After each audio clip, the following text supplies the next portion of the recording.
Hola, ¿qué tal, personitas? El día de hoy nos encontramos en una entrevista muy especial con Peter Wyse, vicepresidente de producción de Warner Bros. Interactive Entertainment.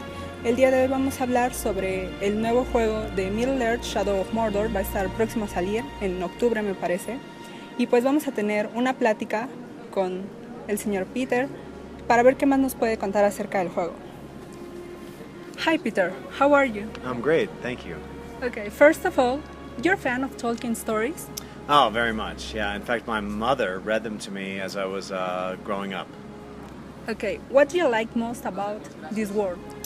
Well, I think not only is it the grandfather of all fantasy sort of fiction, but it's a world of such nuance. You know, there's good and evil, and how they combat each other. You know, is how this story is told. It's an epic story, and what do you do to stop the power of the shadow? You know, it's one that's kept people engaged for decades, and so it's a classic story. Okay, we know that instead of basing the game on the Lord of the Rings or Hobbit trilogies, the production is adding to Tolkien's universe a new story. It's set on the pre-war of Ring of Mordor, right? Where did that decision come from? Yeah, so we wanted to explore, we thought there was an opportunity to explore the time between the events of The Hobbit, before the beginning of The Lord of the Rings. And we know that in that time, Sauron and his forces repopulated Mordor, and he gathered an army there. And we know that before that time, Mordor was a place of peace, and that the men of Gondor who had defeated Sauron had positioned themselves on the Black Gates and were guarding against his return. And it had been 2,500 years since they'd seen him. And we're there on the night of Sauron's return. And we thought that would be a really interesting time to explore. And not only that evening, but then the time that follows that, as Sauron gathers his forces, as he grows his army.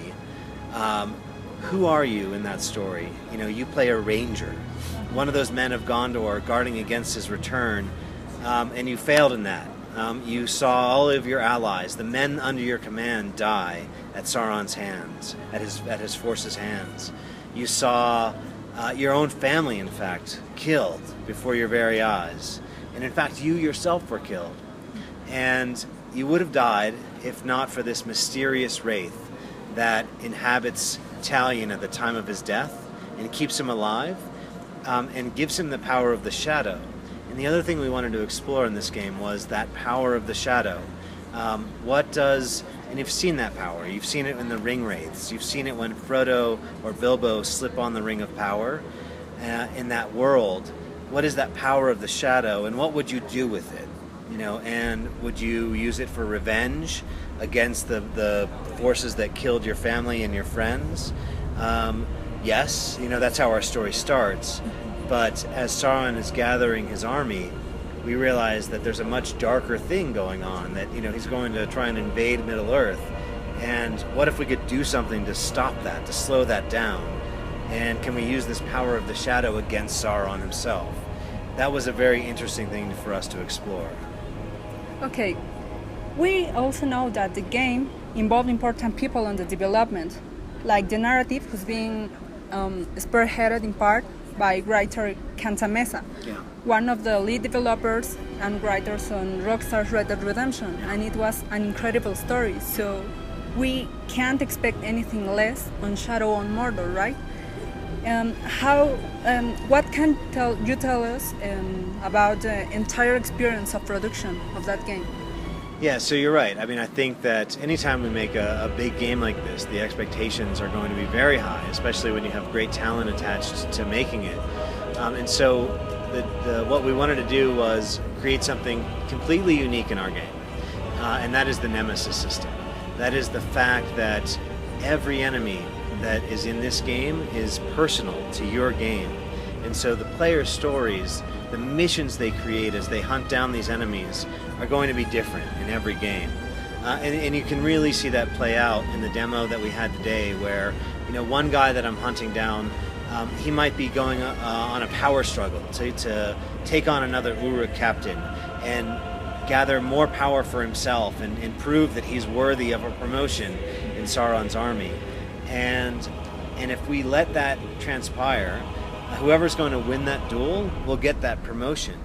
And so we can watch that play out, and we can take the winner of that power struggle, and we can use the power of the shadow to convert them to our own will, and make them our own minion. And in doing that, like, we're creating a unique gameplay experience, we're creating unique enemies, unique missions, and you can decide who wins in that battle. Or you can kill them both and decide that you want someone else to be, on your side. And so it's really up to the players.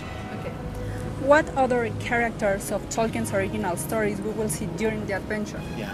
So we knew that there's one character in particular that knows a lot about this mystery of the shadow and the power of the shadow, and might be the key to unlocking who this wraith is, and that was Gollum. So Gollum knows so much about this ring of power. We know he's searching for it. We know he went back to Mordor. That's how he knows about Shelob, who lives there. And so we know he went back there. And so we use that piece of knowledge as a touchstone to say, well, let's put Gollum in the game, and let's let him reveal some of the secrets of who this wraith is. Okay.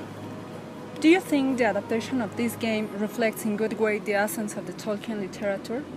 Yeah, I hope so. It's very much based in Tolkien's own fiction, in the lore that's been told in the movies, and we know that if we're not faithful to the fiction, that there's so many fans of it that will be called out. That people will say, like, that wouldn't happen, and so we keep the fans and the fiction very much in mind as we create this new story, this new piece of the lore, and we hope that people recognize that we've been faithful, but it also is our own story, and allows people to see places of Mordor that they haven't seen before. They've only seen it like on Tolkien's map, the Sea of Nirn. What does that look like? We get to explore that. What was it like in Mordor as Sauron was gathering these forces? We get to experience that as well. So I think we're true to the fiction, but I think we tell our own story as well. Okay, finally, why don't you tell to our viewers why did you personally recommend Middle-Earth Shadow of Mordor? So again, it's please pick up Shadow of Mordor. It's about creating your own gameplay experience, meeting your own enemies, and figuring out your own way to take down the Sauron's army in your own way, to build your own army. Like, what army will you build to take on Sauron's forces? It's up to you. But you can only do it if you pick up Shadow of Mordor. Okay, thanks for your time, Peter. Okay, you're welcome.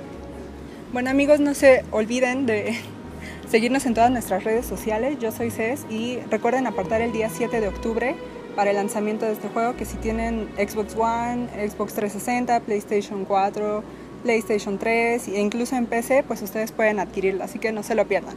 Nos vemos.